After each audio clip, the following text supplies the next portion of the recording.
우리 양교사에 계신 분들 갖고 인사드리겠습니다. 사랑합니다. 축복합니다. 우리 사랑하는 믿음의 성도님, 이 말씀 이제 지난주에 또 율법에 대해서 한번 나눴던 말씀입니다.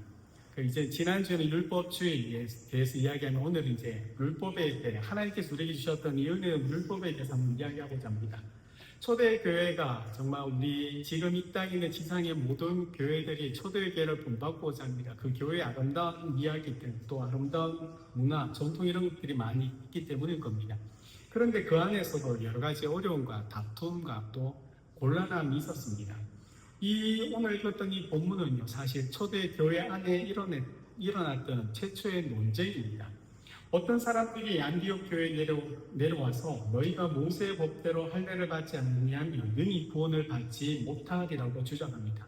이 이야기는 이미 우리에게는 너무나 익숙한 이야기지만 이 당시에 이 말은 굉장히 충격적인 말이었습니다. 그들은 예수님을 믿는 것만으로는 부족하고 율법까지 지켜야 구원을 받을 수 있다라고 이야기했기 때문입니다. 바울과 바나바는 이방인 지역을 다니면서 오직 믿음으로만 구원을 받는다고 전했고요. 그 일로 인하여 믿음을 가진 이방인들이 하나님의 백성이 되었던 일들이 일어났습니다. 그래서 더욱더 이 바나바와 이 바울은 율법이 무엇인지를 잘 알고 있기 때문에 이것이 단순히 어떤 한 그룹의 이야기가 아니라 복음의 본질을 무너뜨리는 심각한 문제라는 것을 알았습니다. 왜냐하면 구원은 오직 예수 그리스도를 믿는 믿음으로 받는 하나님의 은혜이기 때문입니다. 여기에서 더 무엇을 더하거나 빼는 것들이 아무것도 없습니다. 그래서 이 문제를 해결하기 위해서 예루살렘에서 최초의 공의회가 열리게 됩니다. 그래서 율법을 지켜야 된다는 자들이 했던 거, 할례를 행한다고 하는 것이 단순히 이 할례는요, 그들이 율법에 대한 한 가지를 하는 것이 아니라 율법 전체를 대표하는 상징적인 것입니다. 그래서 할례를 행하게 되면 다른 율법 또한 지켜야 되기 때문입니다. 그래서 이 논쟁의 핵심은 하나입니다. 사람이 율법을 지켜야지 구원을 받는가, 아니면 정말 하나님의 은혜로 구원을 받는가 하는 문제입니다. 그런데 재미있는 것은요, 이 2000년 전의 이 논쟁이 지금 오늘도 우리 안에도 여전히 존재하고 있다는 겁니다. 많은 이들이 나는 남에게 피해를 끼치지 않고 살면 괜찮겠지. 그래서 나는 이제 가난한 성도들이 그렇지 않습니까? 함께 모여드리는 예배를 드리지 않고요. 또 요즘 많은 이들이 헌금 생활을 제대로 하지 않습니다.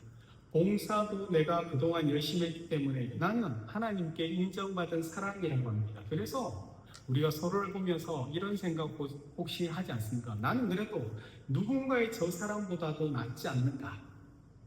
저도 사역자들끼리 있으면 내가 그래도 저 사람보다 낫겠지라는 생각을 하거든요. 그런데 복음은요, 분명히 말하는 것이 우리는 어떤 선함 때문에 아니면 어떤 행동 때문에 구원받는 것이 아니라 오직 예수 그리스도의 십자가의 은혜로 구원을 받는다고 얘기합니다. 그러면 이제 이런 물음이 생기지 않습니까? 만약 구원이 오직 하나님의 은혜로 주어지는 것이라면 하나님은 왜 하나님의 백성들의 율법을 주셨겠습니까? 율법이 구원의 조건이 아니하면 이제 예수님께서 땅에 오신 이후로 우리는 이 율법이라는 것이 필요 없는 것입니까? 오늘 본문은 이 질문의 중요한 이야기를 우리에게 들려줍니다. 율법은 우리를 구원하기 위해 주어진 것은 아니지만 구원받은 하나님의 백성들이 이 땅에 어떻게 살아가야 되는지를 보여주는 하나님의 선물입니다. 오늘 말씀을 통해서 율법과 은혜의 관계를 우리가 깨닫고 또 우리가 이 땅에 믿음으로 살아가는 그 삶에 감사와 순종으로 하나님을 섬기는 우리 모두가 되기를 주의 이름으로 축복드립니다. 사실 신앙생활을 오래 하신 분들은 율법이라고 하는 말을 들으면 먼저 딱 떠오르는 그런 느낌 있지 않습니까? 긍정적인 것보다 부정적인 이미지가 먼저 생각납니다. 왜냐하면 율법은 늘 우리에게 하지 말라라고 하는 금지 명령들이 있기 때문입니다. 유대인들은 율법을 이제 10계명, 10가지 계명을 이제 쭉 늘려서 613개의 계명으로 만들었습니다.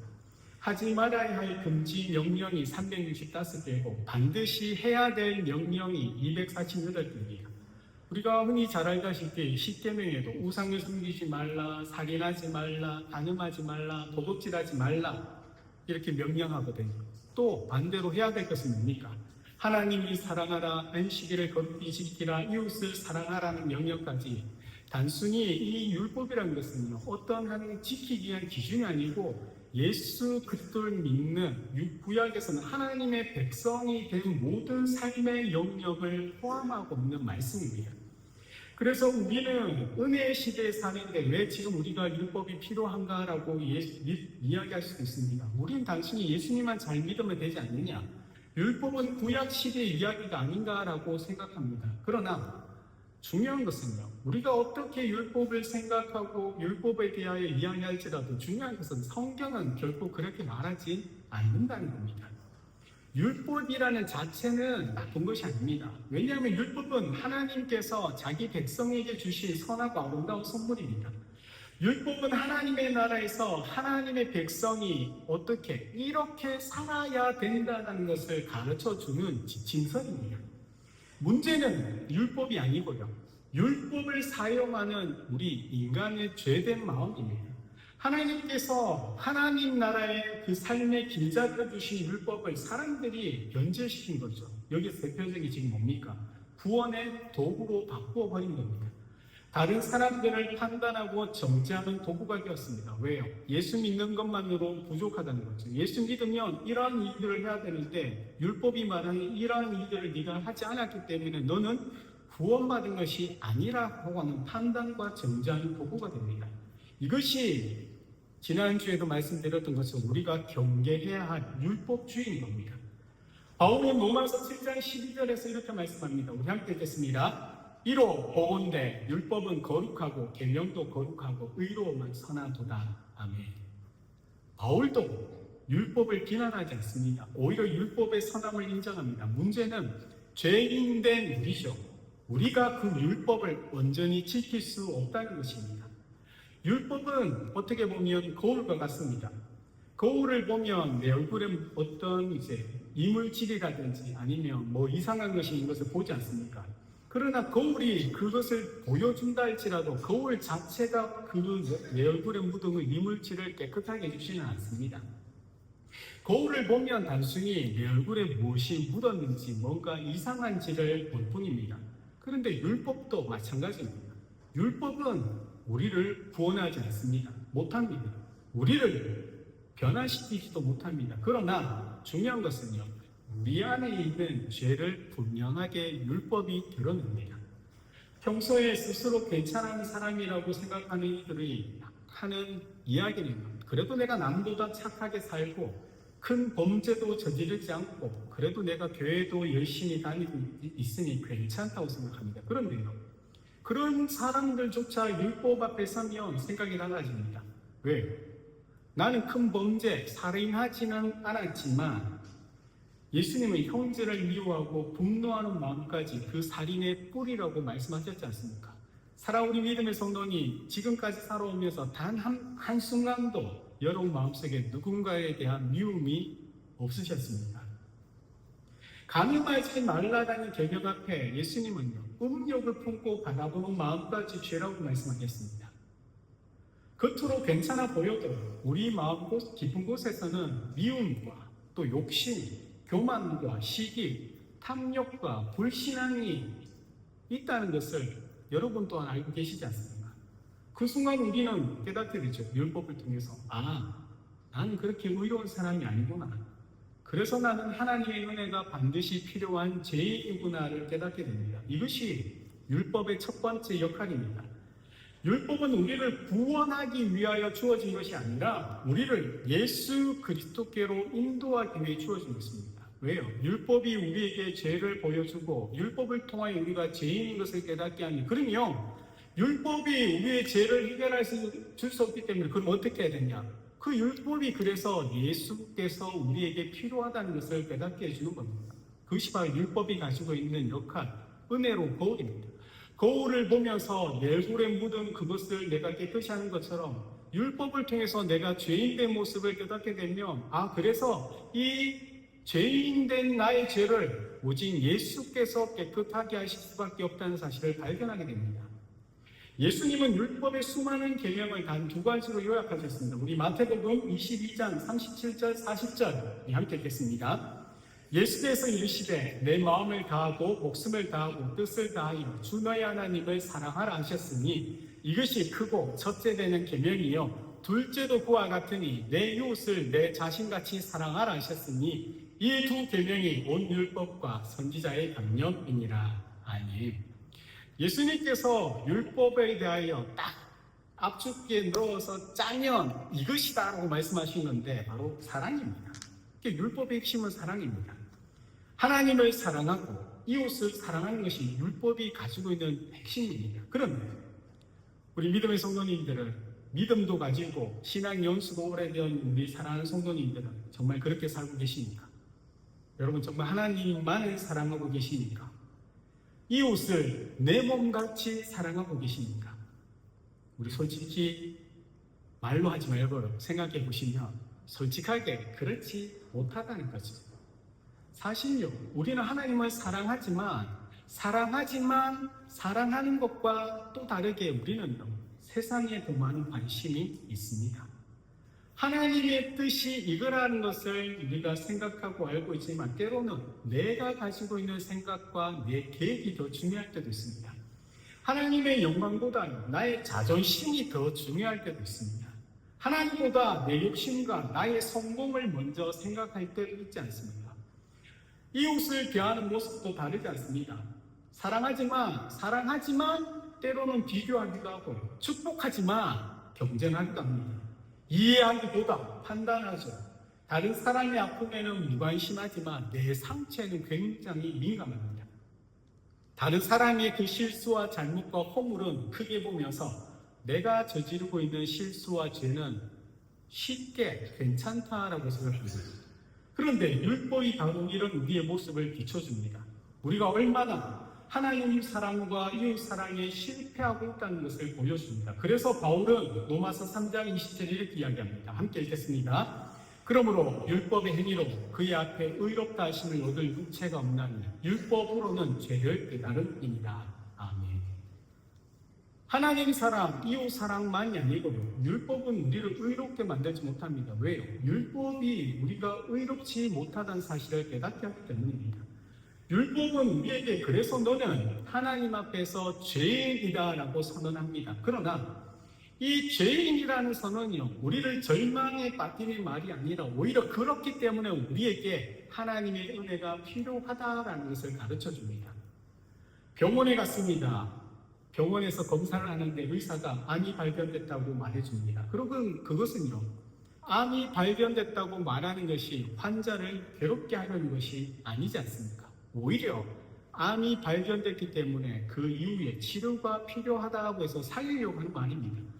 병을 알아야 치료를 받을 수 있습니다. 만약 병이 있는데도 불구하고 병이 없다고 말하는 것이 그 사람을 죽이는 일입니다. 마찬가지로 죄를 알아야 그 죄를 회개할 수 있습니다. 자신의 죄를 깨달은 사람만이 그리스도의 은혜를 찾게 되고요, 거룩함으로 하나님 앞에 설 수 있습니다. 자신의 영적 가난함을 바라본 사람만이 그 십자가에 달리신 예수를 굳건하게 붙잡게 됩니다. 그래서 율법은 우리를 정죄하는 종착역이 아니고요, 그래서 율법이 우리를 예수 그리스도께로 인도하는 안내자가 됩니다. 율법은 너는 죄인이라고 말하지만 복음은 그 죄를 위해서 예수님이 십자가를 지셨다라고 합니다. 율법은 우리의 상처를 드러내지만 복음은 그 드러내어진 상처를 치유합니다. 복음은 우리의 무능함을 보여주지만 율법은 우리의 무능함을 보여주지만 복음은요, 하나님의 은혜가 얼마나 크고 놀라운지를 우리에게 깨닫게 합니다. 그러므로 율법을 통해서 자신의 죄와 무능을 발견한 사람은요, 십자가 앞에 나아갈 수밖에 없습니다. 거기서 우리는요, 죄사함의 은혜와 참된 자유를 경험하게 됩니다. 그래서 율법은 우리를 예수님께로 인도합니다. 갈라디아서 3장 24절은 그래서 바울이 율법을 향하여 초등교사라고 부릅니다. 우리 24절 함께 읽겠습니다. 이같이 율법이 우리를 그리스도께로 인도하는 초등교사가 되어 우리로 하여금 믿음으로 말미암아 의롭다함을 얻게 하려 하니라. 아멘. 여기서 초등교사라고 하는 이 말이 오늘날 학교의 선생님과는 조금 다릅니다. 당시에는 이 어린아이를 보호하고 학교까지 데려가고 바른 길로 인도하는 보호자 역할을 하는 사람이 있었거든요. 그들이 초등교사였습니다. 아이가 목적지에 도착할 때까지 곁에서 안내하는 사람이고 또 학교가 마치면 집으로 안전하게 데리고 오는 사람입니다. 바울이 이야기하는 것이 율법이 바로 그런 역할을 한답니다. 율법은 우리의 손을 잡고 예수님 앞으로 데려갑니다. 율법은 끊임없이 우리에게 말합니다. 너는 스스로 의로워질 수 없다. 너는 너의 행위로 하나님 앞에 설 수 없다. 너는 네가 가진 것으로 구원을 받을 수 없다. 그래서 너에게는 구주가 필요하다. 너에게는 십자가 필요하다. 그러므로 너에게는 예수 그리스도의 은혜가 필요하다라는 것을 가르칩니다. 그래서 율법은요, 우리의 초등교사가 되어서 예수님께로 인도합니다. 율법의 목적이 그래서 정죄가 아니고요, 구원이고 절망이 아니고 은혜인 겁니다. 물론 율법은 우리의 죄를 분명히 드러냅니다. 숨겨놓았던 교만도 드러내고 감추어두었던 욕심도 드러내고 내가 스스로 의롭다고 생각하던 착각도 무너뜨립니다. 그래서 때로는 율법 앞에 서면요, 우리 모두가 찔림을 받고 불편하게 됩니다. 그런데 그 불편함과 찔림은요, 우리를 죽이기 위함이 아니 십자가로 인도하기 위해서인 겁니다. 내가 잘못되고 내가 나쁘다는 것을 알아야지만 그래서 나는 어떻게 해야 하는가라고 생각하지 않겠습니까? 내게 병이 있다는 것을 진단받아야지만 그러면 이제는 그 병을 어떻게 고쳐야 됩니까? 라고 우리가 묻지 않겠습니까? 율법이 바로 그렇습니다. 우리가 잘못되었고 우리가 죄 가운데 있고 하나님 관계가 끊어졌다라고 우리에게 진단하면 이제 그럼 어떻게 합니까? 할 때 그래서 율법이 우리의 손을 잡고 예수님께로 인도합니다. 예수님께 생명이 있고 예수님께 회복이 있고 예수님께서 우리의 모든 죄를 용서하시기 때문입니다. 마치 길을 잘못 들어서 낭떠러지를 절벽을 향하여 나가는 사람에게 그 길은 위험합니다라고 표지판이 붙어 있는 것과 같습니다. 표지판은 그 사람이 내 마음대로 할 거야, 왜 내가 하고 싶은 것을 하지 못하게 막느냐라고 하는 것이 아니고 살리려고 하는 거지 않습니까? 그 표지판을 보고 표지판이 가지 말라는 것을 내가 내 마음대로 할 거야 가면 어떻게 됩니까? 절벽으로 낭떠러지로 떨어지지 않습니까? 율법이 마찬가지입니다. 그렇게 우리의 죄를 보여주며 구원의 길이 이것이다 라고 찾게 합니다. 만일 율법이 없다면 우리는 죄가 무엇인지 알지 못합니다. 죄가 무엇인지 깨닫지 못하면요, 구원의 필요성도 알지 못하지 않습니까? 구원의 필요성도 알지 못하면요, 예수님을 찾을 필요도 없습니다. 그래서 예수님 믿지 않는 사람들에게 가서 여러분, 당신은 죄인입니다 라고 얘기하면요, 그 사람들은 뭐라고 합니까? 아, 맞습니다. 난 죄인입니다. 그래서 난 예수님이 필요하답니다. 당신은 죄인입니다 하면요, 내가 무슨 죄인입니까? 라고 소리치지 않습니다. 왜요? 깨닫지 못하기 때문입니다. 율법이 우리를 죄인이라고 하는데 그 사실을 내가 인정하지 않으니까 예수님이 내게 필요하지 않는다는 거죠. 율법은 그래서 우리가 하나님의 백성으로 이 땅에 살아가게끔 하는 하나님의 선물입니다. 율법은 우리의 죄를 보여주고 복음은 그 죄를 용서하는 예수 그리스도를 보여줍니다. 그래서 율법이라는 말씀을 뺏으면요, 우리는 낮아지게 되고 또 하나님의 은혜를 방구하게 됩니다. 율법이 우리를 그렇게 십자가 앞에 나가게 하고 십자가에 달리신 예수를 보게 하면서 예수님께서 나의 죄를 위하여 저곳에 달려 계셨고 사흘 뒤에 예수님께서 나와 함께 부활하셨다는 것을 가르칩니다. 그래서 참된 신앙은 이 율법 말씀을 우리가 무시하지 않습니다. 율법으로 자신을 돌아보지 다른 사람을 비판하거나 판단하지 않습니다. 율법을 통하여 나의 죄를 깨닫게 되므로 그 죄를 위하여 십자가 지신 예수님을 더 굳게 붙잡고 갈 뿐입니다. 바로 그때 우리가 이 율법의 참된 목적과 하나님이 이 율법을 통하여 우리에게 요구하시는 삶의 모습이 무엇인지를 발견하게 됩니다.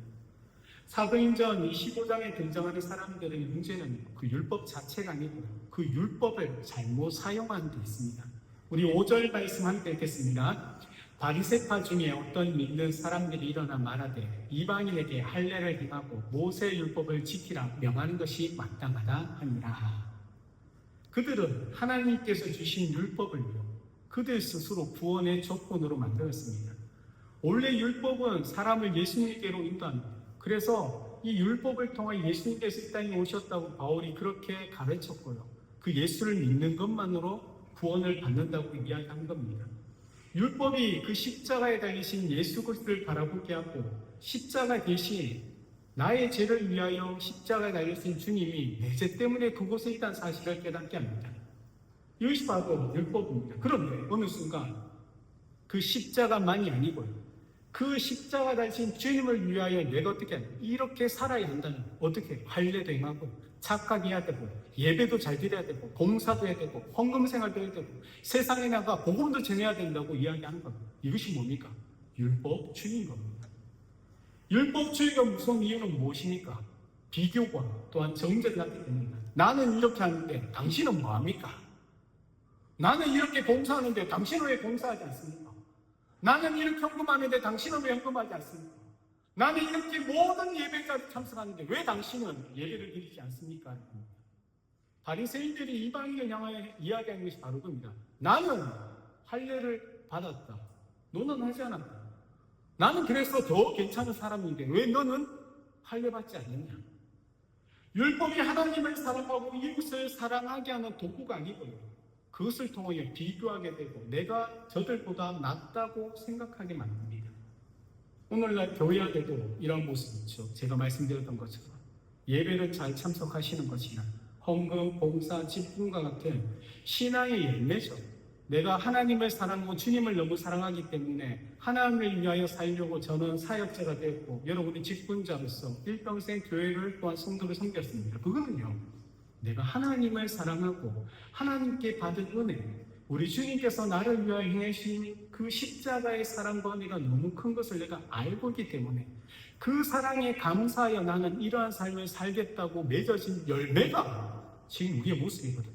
그런데 어느 순간 우리는 그 신앙의 열매를 가지고 사람들의 믿음을 그 사람이 어떠한가를 평가하는 판단하는 삼게 됩니다.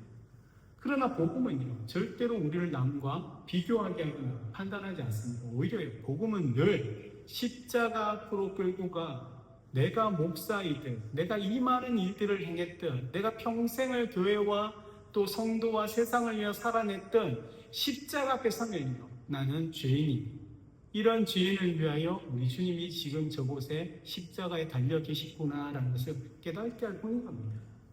바울은 갈라디아서 6장 13절에서 할례를 강요하는 사람들의 마음을 이렇게 이야기합니다. 우리 함께 읽겠습니다. 할례를 받은 그들이라도 스스로 율법은 지키지 아니하고 너희에게 할례를 받게 하려 하는 것은 그들이 너희의 육체로 자랑하려 합니다. 아멘. 무엇이랍니까? 율법주의를 가지고 이야기하는 사람들의 중심은요, 하나님이 아니고 무엇입니까? 나를 자랑하고 싶어하는 마음이라고 하는 겁니다. 그런데 복음은 다릅니다. 복음은 오직 예수 그리스도의 십자가의 은혜로 구원받는다고 합니다. 그런데 우리는 자신을 자랑하기 위하여 이야기하는 것들이 너무너무 많이 있더라는 겁니다. 내가 이처럼 열심히 노력해서 어떤 일들이 열매가 있고 내가 하나님을 위하여 이런 것들을 헌신했고 이런 것을 드렸다라는 것을 은연중에 이야기하는 것이 하나님을 위해서라고 이야기하고 모든 영광을 하나님께 돌립니다라고 하지만 바울이 무엇이라고 합니까? 너희 육체로 자랑하려 함이리라. 그러면 우리가 구원받은 자로서 이 율법이 우리에게 어떻게 사용됩니까? 분명히 바울이 이야기하는 것처럼 이 구원의 조건으로 율법은 끝이 났습니다. 그러면 이제 내가 하나님의 은혜로 하나님의 거룩한 자녀가 되었고 또 그리스도인이 되었는데 그럼 나는 어떻게 살아야 합니까? 저희 아이들 미나 아이디가 저의 자녀가 된 것은요, 이 아이들이 너무너무 착하기 때문이 아니죠. 아니와 저에게 태어났기 때문입니다. 그러나 저희의 자녀가 되었다고 해서 자기 마음대로 살려고 해서는 안 되겠죠. 부모의 말도 듣기는 들어야 되고 무시할 수 없습니다. 부모의 가르침을 따라 살아가는 것은요, 자녀가 되기 위한 조건이 아니죠. 그것은 이미 자녀가 되었기 때문에 부모에게 순종하는 것입니다. 마찬가지처럼 우리는 율법을 지켜서 하나님의 자녀가 된 것이 아니라는 겁니다. 예수님을 믿음으로 하나님의 자녀가 되었습니다. 그러나 하나님의 자녀가 되었기 때문에 하나님을 사랑하고 이웃을 사랑하는 삶으로 우리가 나가야 하죠. 그 길이 율법이, 말씀이 우리를 인도합니다. 그래서 로마서 8장은 우리에게 놀라운 결론을 들려줍니다. 8장 1절 함께 읽겠습니다. 그러므로 이제 그리스도 예수 안에 있는 자에게는 결코 정죄함이 없나니. 아멘. 예수님을 믿기 전에 율법은요, 우리에게 죄인이라고 이야기하거든요. 그래서 이것을 잘못 들으면 정죄받고 판단받는 겁니다. 그래서 예수님께 나왔습니다. 예수님을 바라보면서 은혜로 우리가 용서함 받고 하나님의 자녀가 되었습니다. 다시는 율법이 우리가 죄를 지으며 주님께로 인도합니다. 그런데 그 인도는요, 정죄하는 것이 아니라 주님께로 인도되어져야지만 우리가 지은 죄를 또 용서받기 때문입니다. 율법은 우리가 능력없다는 것을 드러냅니다. 그래서 율법이 우리를 어디로 인도합니까? 성령님께로 인도합니다. 우리 안에 함께 계신 성령의 말씀에 순종하며 살아갈 때만이 하나님의 그 복이, 하나님의 은혜가 우리의 삶을 충만케 하며 우리가 샬롬의 삶을 살 수 있다고 합니다. 율법은 우리를 그렇게 십자가 보고 인도하고 십자가는 우리를 하나님의 자녀로 세웁니다. 그래서 나는 이렇게 살았기 때문에 괜찮겠지라고 생각하는 겁니다. 율법이 지금 우리에게 이야기하는 음성을 들어야 합니다. 그러면 너가 정말 하나님을 사랑하고 있느냐? 정말 네가 이웃을 내 몸같이 사랑하고 있느냐? 이 질문 앞에 여러분이 당당할 수 있다면요, 여러분의 의를 자랑해도 됩니다. 그런데 나는 그렇지 않다라고 생각이 들면요, 정말 하나님의 말씀에 따라 순종하며 나아가야 할 겁니다. 또한 반대일 수 있습니다. 하나님, 나는 진짜 아무것도 없고요, 나는 능력 없고 나는 이 땅에서 실패한 인생 같습니다. 하나님은 나 같은 사람을 받아주지 않으실 것이라고 생각하는 분이 있다면 십자가의 음성을 들어야 합니다. 그래서 내가 너를 위하여 이곳에 있다. 내가 너를 위하여 십자가에서 죽었다. 율법은 우리를 절망시키기 위해 주어진 것이 아니라 우리를 예수께로 인도하는 겁니다. 그래서 그 은혜로, 그 사랑으로 하나님의 자녀답게 살아가기를 요구하고 있습니다. 그래서 사랑하는 여러분, 이 말씀인 율법을 여러분 사랑하시기 바랍니다. 말씀 앞에 정말 겸손하게 엎드려야 합니다. 이 말씀이 우리를 예수님께로 인도할 때 그 예수님께서 부활하신 그 주님을 향하여 우리가 기쁨을 가질 수 있지만 때로는요, 십자가에 달리신 그 주님을 바라보게 되면 감사해야 합니다. 그리고 성령이 우리 가운데 함께하였다는 말씀 앞에는 하나님, 정말 내가 하나님만을 사랑하고 이웃을 내 몸과 같이 사랑할 수 있도록 나를 도와달라고 기도를 합니다. 그것이 우리 주님께서 말씀하셨던 율법의 완성이고 은혜 받은 성도의 삶의 모습입니다. 아무리 넘어져도 우리는 십자가로 가야 합니다. 우리가 아무리 부족해도 십자가로 가야 합니다. 율법이 가리키는 것도 십자가이고 하나님의 은혜가 흘러나오는 것도 십자가입니다. 그 십자가의 은혜 안에서 우리는 자유를 누리고요, 또 감사로 순종해야 합니다. 그것이 바로 율법이 우리에게 주어진 이유이며 그 예수 그리스도를 통하여 우리가 어떠한 존재인 것을 깨닫고 성부 하나님이 그런 우리를 하나님의 자녀로 삼아주셔서 우리를 다시금 세상에 보내는 이유와 목적이 무엇인가를 깨달아 그렇게 믿음을 가진 자로 살아가는 것입니다. 사랑하는 저와 여러분들이 바로 그런 하나님의 거룩한 자녀들이 되시기에 우리 주님의 이름으로 축원합니다. 아멘.